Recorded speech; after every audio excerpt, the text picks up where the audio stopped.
I needed the quiet. After 8 years in the Navy, 4 of them spent aboard carriers in the Pacific, I thought a night shift on the USS Hornet would be routine. Familiar, even. I wasn't looking for excitement, just a steady paycheck and the comfort of steel beneath my boots. The museum director, an old chief petty officer, had laughed when I told him that. "If it's quiet you're after," he'd said, "you won't last a week." I should have listened. The Hornet was decommissioned in 1970, but in many ways, she still felt alive. The long corridors of her interior decks carried the scent of old oil and salt, and the way the ship groaned at night made it easy to imagine she still had a full crew moving through her. My job was simple: patrol the ship, check the exhibits, and make sure no one, living or otherwise, was wandering where they shouldn't be. It was just before sundown when I reported for my shift. I made my way up the gangway, past the towering hull, and stepped onto the deck.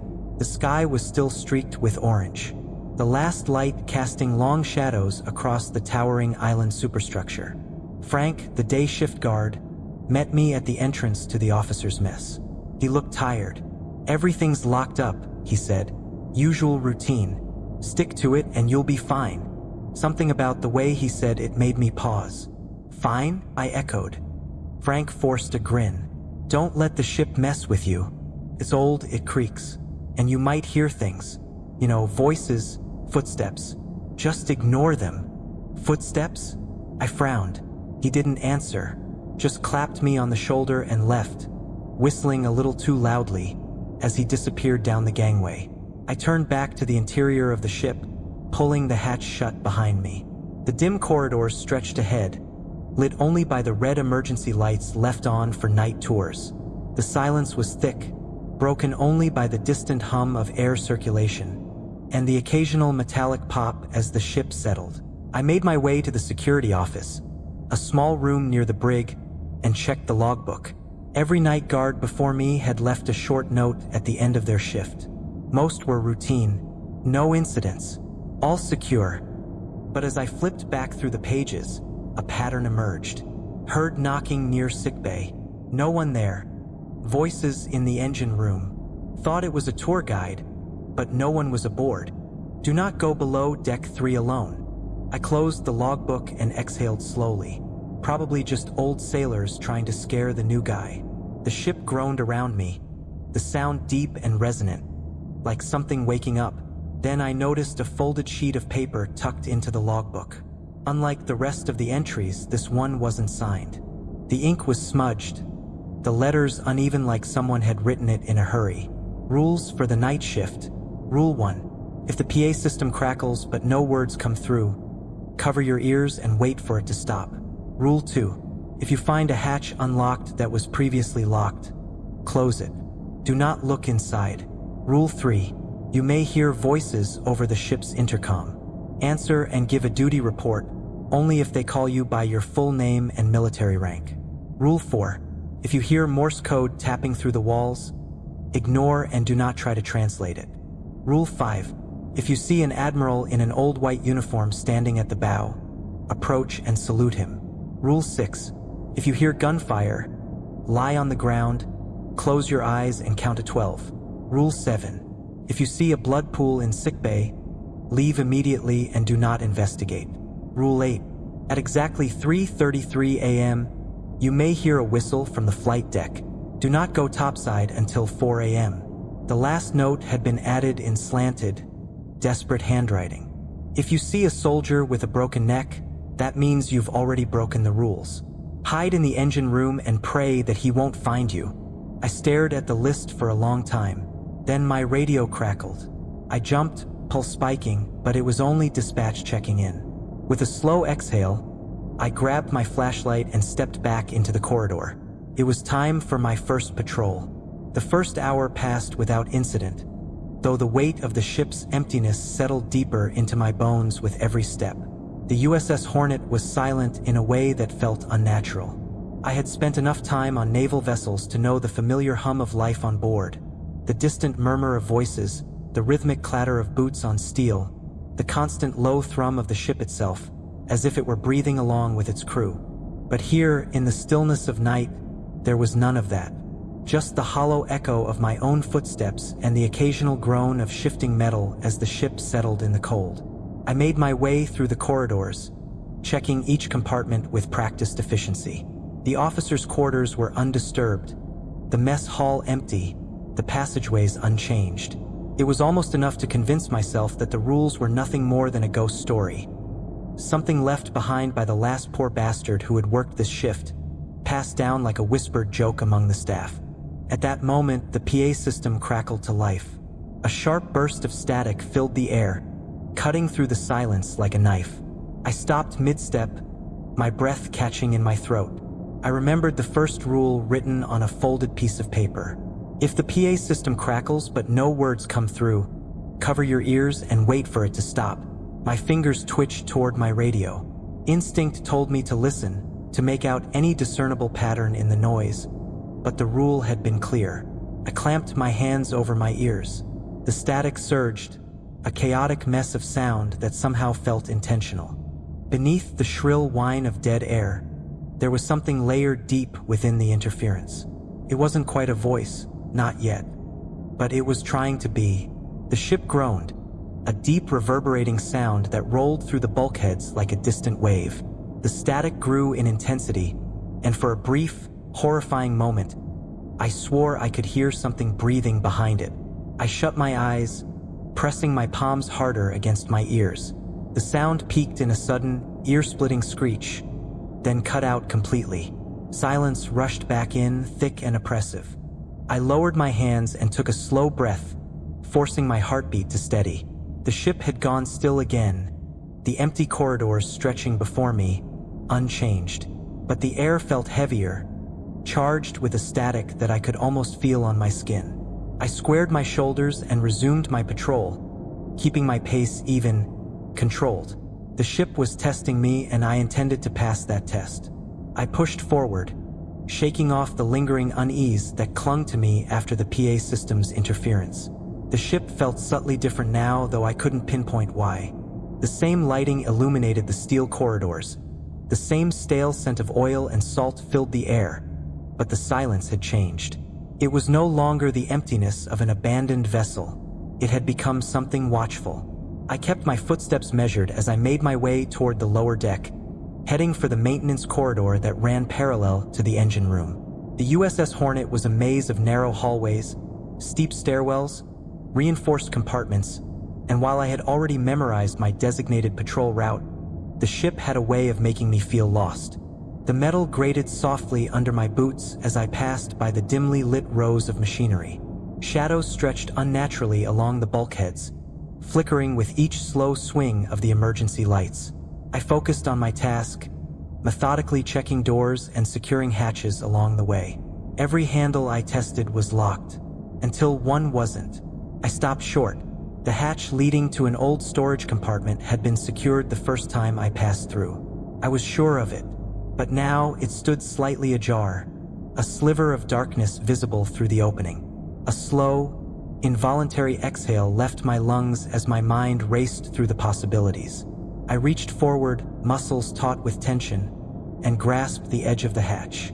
The steel was cool beneath my fingers, but the air leaking from the crack was wrong. Not stagnant like the rest of the ship, but oddly damp, carrying a faint metallic tang that sent a chill down my spine. I didn't hesitate. With a sharp motion, I shoved the hatch closed, the metal slamming against its frame with a heavy clang. I twisted the lock with practiced efficiency, securing it in place. For a brief, unsettling moment, I thought I heard movement from the other side. A faint shuffling noise, too slow to be a rat, too deliberate to be dismissed as settling steel. I didn't linger. Turning on my heel, I forced myself into an even stride, continuing my patrol as if nothing had happened. But as I walked, the feeling of being watched intensified. I didn't look back. I didn't need to, because I knew without a doubt that whatever was inside that hatch was still standing there, just on the other side, listening. I kept moving, forcing my thoughts away from the sealed hatch and whatever had been lurking behind it.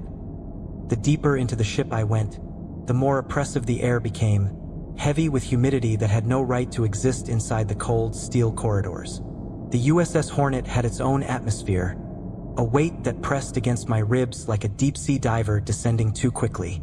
I adjusted my grip on the flashlight, its beam cutting through the gloom as I turned a corner. My next destination was the radio room, a narrow space filled with outdated communication equipment, where the intercom system connected to various points across the ship. It wasn't part of my usual rounds, but after the PA interference earlier, I wanted to check if the disturbance had left any physical signs. Static buildup, a blown fuse, anything that could explain the unnatural crackling. The room was dimly lit, the old radio consoles casting faint green and red glows from their inactive displays. Dust coated most of the surfaces, except for a few spots where previous workers had disturbed it. I stepped inside cautiously, scanning for anything out of place. Suddenly, the intercom crackled to life.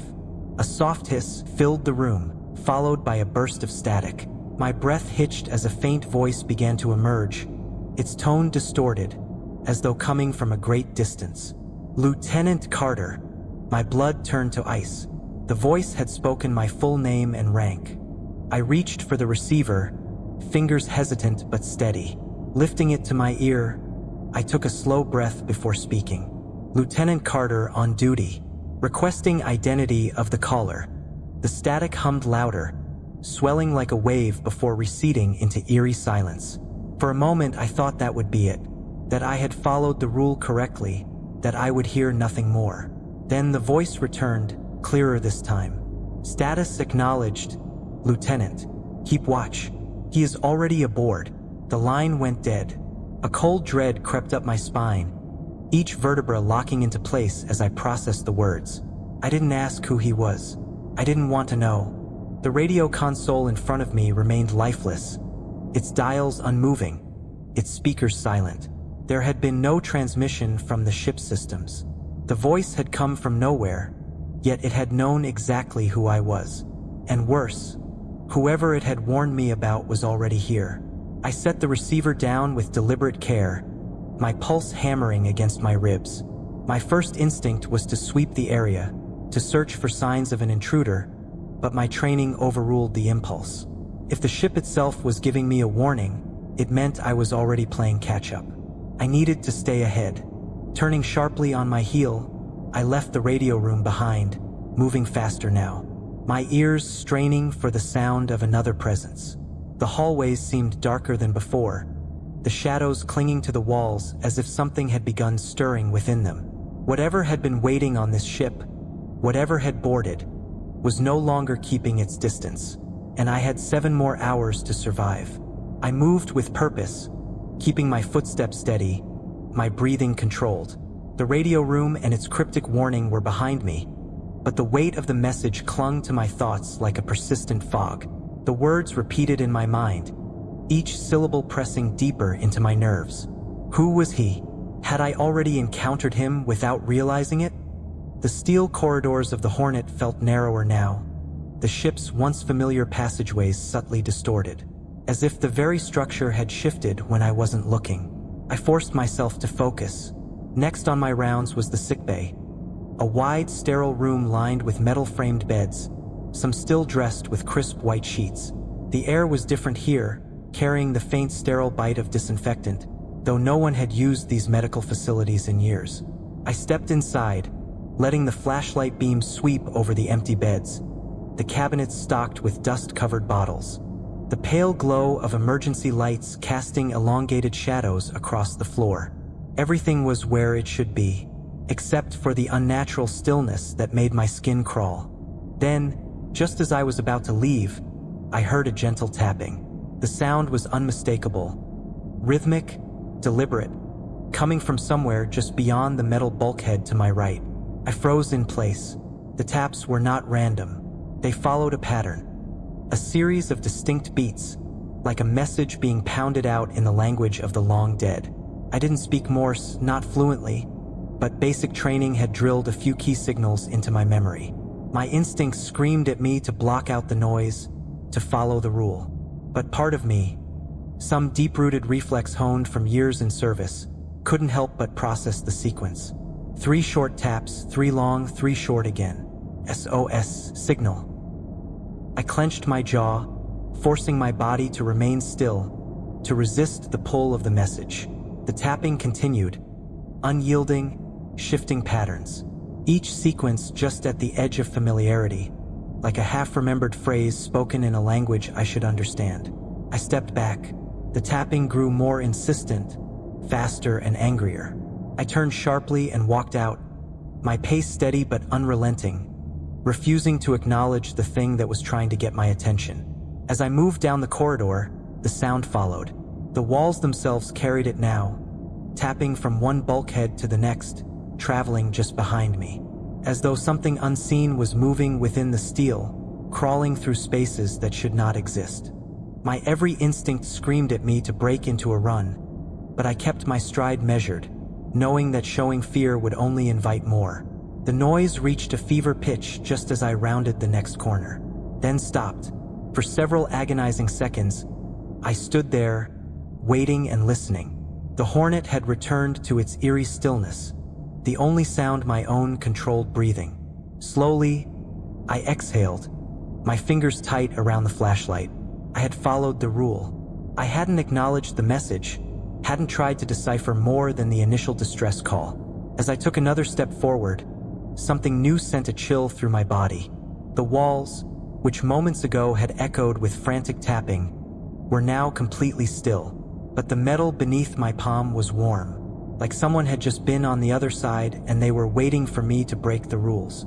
I forced myself to move, peeling my hand away from the unsettling warmth of the bulkhead. The metal should have been cold, untouched by human presence for years, yet the lingering heat suggested otherwise. The thought burrowed into my mind like an unwanted parasite, but I shook it off, pushing forward. The next stretch of my rounds would take me to the flight deck. The climb to the upper levels of the ship was always a quiet, almost meditative part of the patrol. Open air, the scent of salt water thick in the breeze, the distant glow of city lights reflecting off the bay. It was the one place where I could pretend the Hornet was just an old ship, an empty vessel rather than a hollowed-out monument to history, and the countless souls that had passed through its steel corridors. As I ascended the final set of stairs, a familiar unease settled into my bones. The vastness of the flight deck stretched before me, a dark expanse of metal under the star-pierced sky. The city's glow barely reached this far, leaving the deck bathed in a dim half-light, the aircraft and equipment casting elongated shadows against the surface. I walked toward the bow, scanning the area with my flashlight, the rhythmic sound of my boots against the steel filling the otherwise silent night. But then I saw him. Good Lord, save me. A solitary figure stood at the edge of the bow, silhouetted against the dark horizon. His posture was rigid, hands clasped behind his back, head tilted slightly downward as if deep in thought. The uniform was unmistakable. An old admiral's dress whites, pristine despite the elements, the rank insignia on his shoulders gleaming faintly in the dim light. I slowed my pace, my heartbeat quickening in response to the unspoken weight of the rule. This wasn't an optional interaction. This was a directive, and directives had consequences when ignored. Steadying myself, I continued forward, each step measured, careful not to betray hesitation. As I neared, the details of the figure sharpened. The crispness of his uniform, the way the faint sea breeze didn't seem to disturb the fabric, the stillness of his form. He remained unmoving, his gaze locked on the water below. I stopped a few feet away, squared my shoulders, and raised my hand in a sharp, practiced salute. For a long, breathless moment, nothing happened. Then, without shifting his posture, the Admiral spoke. "You're out of position, Lieutenant." The voice was low, firm, carrying the distinct authority of a man who had commanded fleets. But it was wrong. Not in tone, not in clarity, but in something deeper. A discordant note threaded beneath the words, an echo that didn't belong. I held the salute, my fingers perfectly aligned with my brow, my stance unwavering. "Sir," I acknowledged, keeping my voice steady. The Admiral finally turned his head, just enough that I caught a glimpse of his profile. His features were sharp, his expression unreadable, but his eyes, His eyes were impossibly dark, hollow pools that swallowed what little light touched them. "Return to your post." The words were not a suggestion. I dropped my salute in one swift motion, pivoted on my heel, and walked away. The urge to glance over my shoulder was almost unbearable, but the rule had said nothing about engaging beyond the salute. He had dismissed me, and I wasn't about to push my luck. As I descended the stairs back into the ship's interior, the temperature felt colder than before, the weight of the Admiral's presence lingering behind me. Had I followed the rule correctly? Had my movements been precise enough? I wouldn't know until the next few hours passed, and I wasn't sure I wanted to find out. The ship had fallen into an ominous silence, the kind that made you hyper-aware of every breath you took. I was making my way past the old officers' quarters when the sound of gunfire hit me. Sharp, rapid bursts of rifle rounds, followed by the unmistakable roar of return fire. It was distant, yet impossibly loud, echoing through the narrow passageways, like a battle was raging just beyond the bulkheads. The air itself seemed to vibrate with the force of it. I barely had time to react before instinct took over. Hit the deck. I dropped flat onto the cold metal floor, my hands pressing against my head as the phantom battle intensified.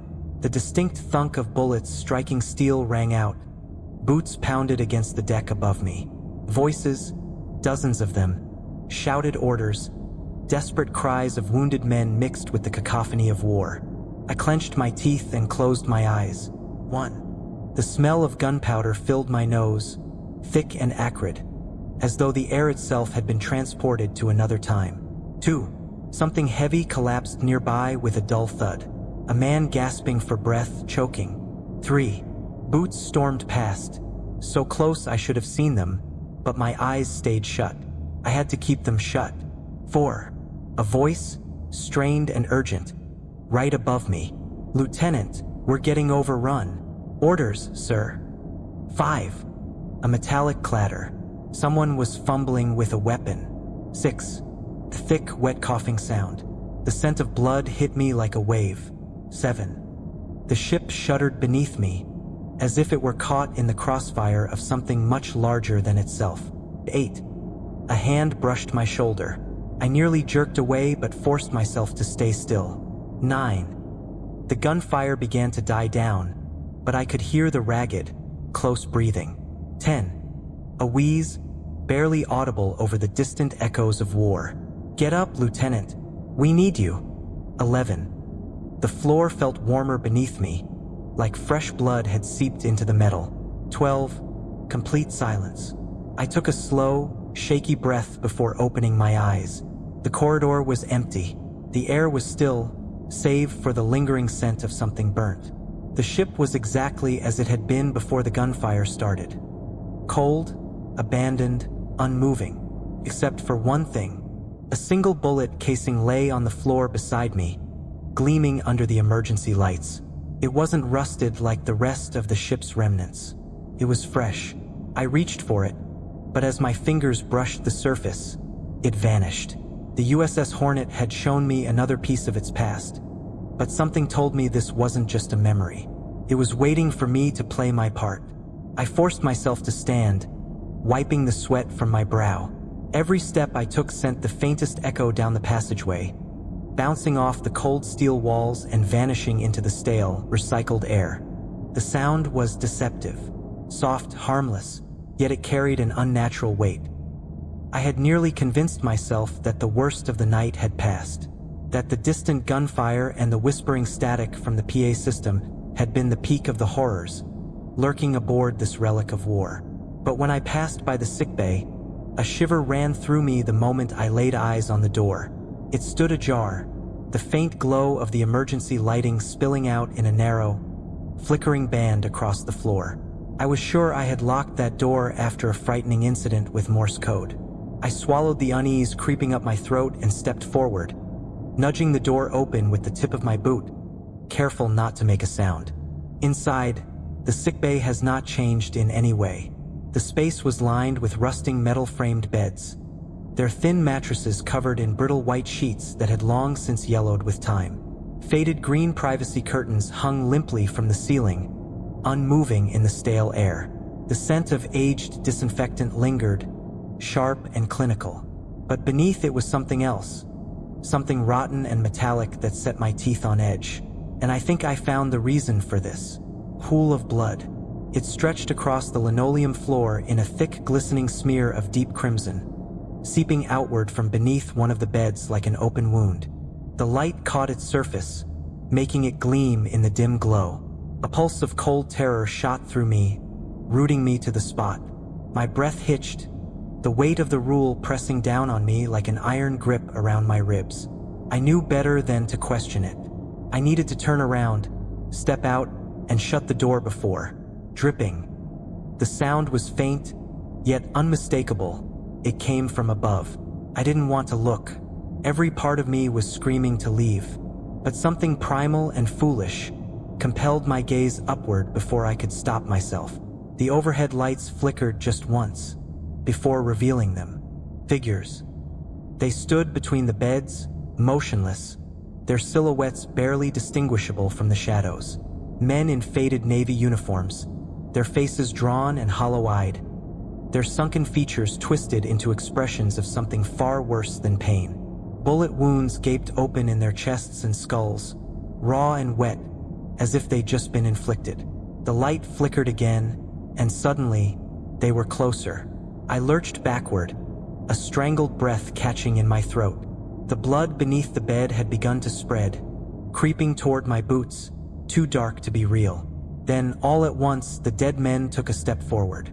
The floor groaned under their weight, the silence shattered by the wet slap of bare feet against linoleum. I ran. My hands fumbled for the door handle as I staggered back into the corridor, slamming the door shut behind me with a force that rattled the steel frame. My breath came in sharp, ragged gasps.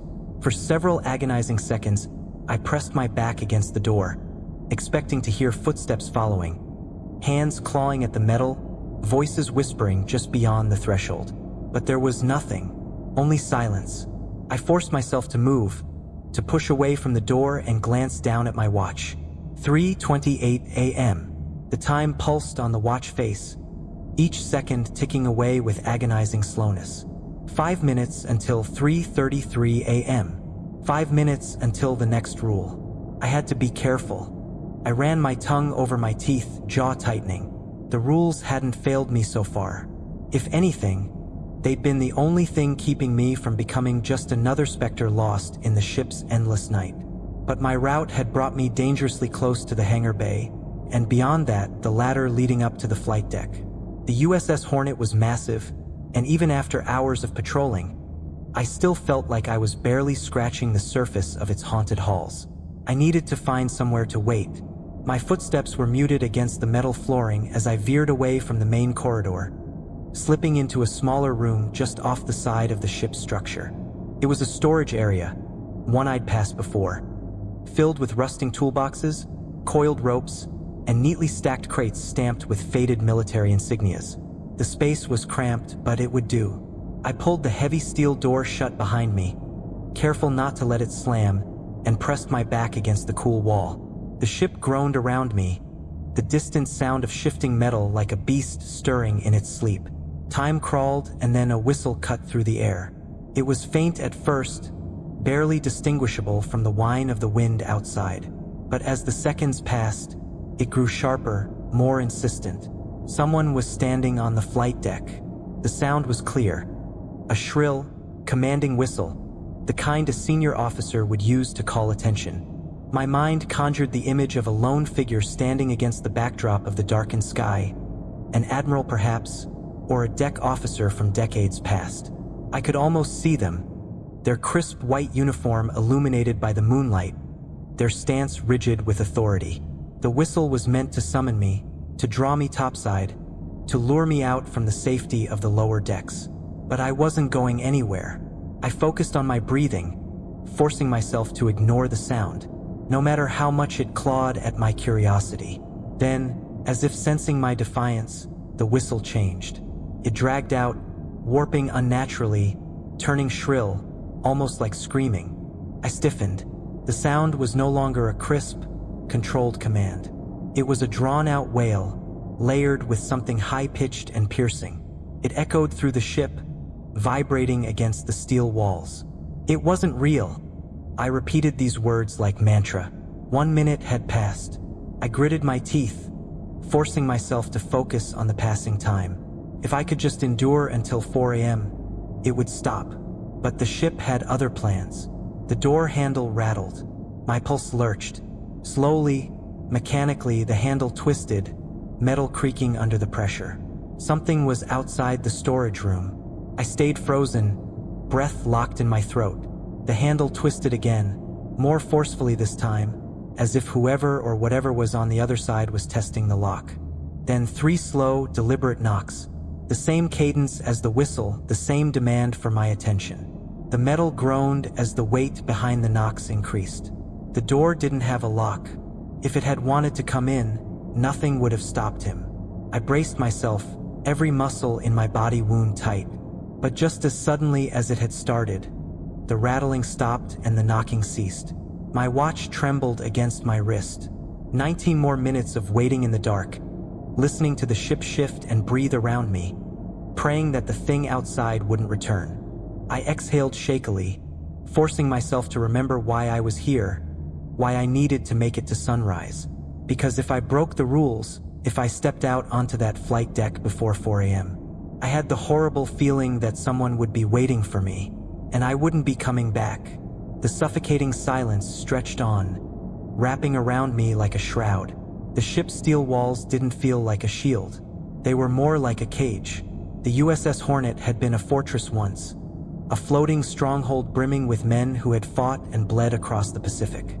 But now, in the dead hours of the night, it felt abandoned in a way that went beyond the absence of life. It felt like something else had taken its place. A faint sound trickled through the air, so subtle I almost missed it. It was coming from the corridor outside.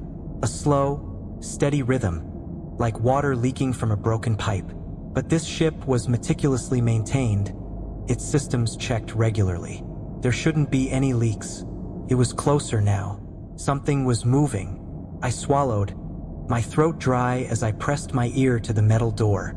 The sound was dragging, a sluggish, wet shuffle, as if something was being pulled inch by inch across the floor.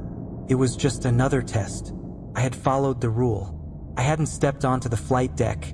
It couldn't get to me. I tried to calm myself with these thoughts. The dripping sound grew louder, soaking into the silence, filling every inch of the air around me. And then, a sharp metallic tang seeped through the cracks of the door. Blood, thick and iron-rich, fresh enough that it hadn't begun to rot. My fingers twitched. I knew where it was leading me. I should stay here and wait for 4 a.m. But the sickbay was just around the next bend, and the smell of blood was suffocating now, pressing against my senses like unseen hands. Suddenly, wet and gurgling breath joined the dripping sound. I bit down hard on the inside of my cheek, grounding myself in the pain. That wasn't possible. There was no one else on board. But the sound of ragged, drowning breaths continued, punctuated by the sickening splatter of something wet hitting the floor. And then I heard a voice, choked, weak, and desperate. "Help me." I shoved my fist against my mouth, cutting off the instinctual noise that clawed at my throat. No, this wasn't happening. "Help me." It was barely a whisper now, a gurgling rasp slipping through unseen lips, leaking into the stale air. The hallway was empty. A dim emergency light flickered weakly overhead, casting fractured shadows along the corridor. The sickbay was only a few steps away, its door slightly ajar again. A trail of something dark glistened on the floor, leading inside. I knew what I had to do. The rules were clear. I had to turn away, shut my eyes, and pretend I had never heard anything at all. But curiosity or something darker was pulling me forward. The smell of blood thickening, curling in my nostrils, sinking into my skin. My boots felt heavier, each step echoing in the emptiness. The sickbay door creaked open as I pushed it, revealing the darkened interior. The beds were still lined up in neat, sterile rows. The equipment was untouched, but the floor was slick with blood. A deep, sprawling pool stretched out beneath the operating table, seeping into the cracks of the metal grating. And at the center of it something moved. A soldier stood in the center of the room. His head lolled at an unnatural angle, vertebrae twisted and jutting beneath torn flesh. His uniform was soaked in something dark, his boots leaving smeared prints across the grated floor. Its arms were too long, bent at impossible angles. Blood oozed from its mouth, dribbling down its chin in thick, slow streams. Its chest rose and fell in uneven spasms, each breath a rattling, struggling gasp. I stepped back. So did he.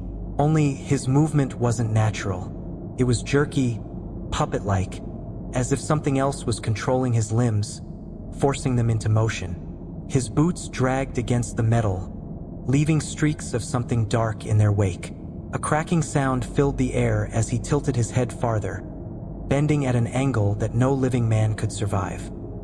His mouth opened slightly, lips parting as though he was trying to speak. But no words came, only a wet, rattling breath, as if his lungs were filled with seawater. He was watching me. I took another step back, forcing myself to breathe evenly, to think. The engine room. I had to get to the engine room. A low, choked, and very familiar voice came from his crippled mouth. "Lieutenant." A wave of nausea rolled through me. I knew that voice. Memories crashed down like a sudden riptide. The past, the war, the men I had lost. My chest tightened. It wasn't possible. The soldier's jaw shifted. Another sickening pop. Then he moved, faster than before, faster than he should have been able to. I turned sharply on my heel and ran. My boots pounded against the grated floor, the sound swallowed by the oppressive weight of the ship. The walls groaned, the ship breathing, bending, trying to swallow me whole. Behind me, footsteps, fast and erratic. Ahead, I saw a hatch. I reached it, hands shaking as I spun the wheel, yanking the door open. The second I was through, I slammed it shut, just as something hit the metal with a force that rattled my teeth. The impact echoed through the room. I pressed my forehead against the metal, trying to suppress the tremor in my hands. From the other side of the door came a deliberate knock, then a whisper, slipping through the cracks of the door like smoke. "You left us behind." I bit down so hard on my lip that I tasted blood. The USS Hornet let out a deep, shuddering creak. The steel door behind me rattled violently, each thunderous impact sending vibrations through the engine room. My breath came in short, ragged gasps as I pressed my weight against it, my palms slick with sweat. Another blow and another. The metal groaned, denting inward as something on the other side slammed into it with inhuman force. "Hold the door. Just hold the door." A wet sound echoed from below. I glanced down. A dark blood pooled at the base of the door, slow at first then faster, seeping through the threshold in thick rivulets. The pool widened, creeping toward my boots. The air turned sharp, metallic. I felt a shift in the air, like something had joined me in the room. I lifted my gaze.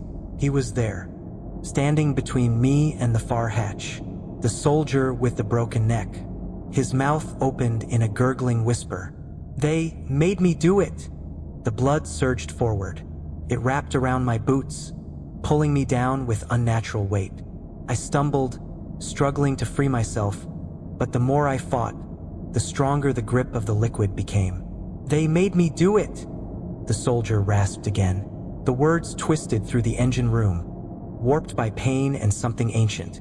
I screamed in terror. No, I wasn't going to die here. I reached out, grabbing the nearest railing, straining against the force dragging me down. My muscles screamed, my heartbeat hammering in my ears. At this crucial moment, a distant ghostly bugle call ripped through the ship. Morning had come. The blood stopped moving. The soldier shuddered, his twisted neck cracking as he lifted his gaze toward the ceiling. And then, like a shadow dispersing in the light, he was gone. I stumbled forward, gasping for breath, my legs weak beneath me. The ship exhaled, a low groan rolling through its steel frame, as if it had held its breath all night. It was over. I didn't waste another second. I left the engine room, moving with mechanical steps toward the exit, my mind blank, numb. By the time I reached the main deck, the sky had shifted to the soft grays of dawn, the first hints of sunlight creeping over the ocean. I walked down the gangway. The air was crisp and real. I had survived, but the USS Hornet would always be there. I sit in my apartment now, writing this down. My hands still shake. My lungs feel too tight, like the ship is still wrapped around me. But I made it. The city outside is alive, far removed from the haunted corridors of the USS Hornet. And yet a dripping sound echoes from the kitchen. The hairs on the back of my neck rise. It's just the sink. Just a leak. I get up slowly, moving toward the sound. The faucet is dry, but the dripping continues. And when I look down, the puddle at my feet is red. Oh, you've already finished. Well, very well. So, what do you think of this story? Does the USS Hornet truly serves as a restless haven for the spirits of sailors? Or is it just a product of security guards' warped imagination? The decision is yours, of course. Well, I won't take up your precious time. Come back tomorrow to hear a new story I've prepared for you.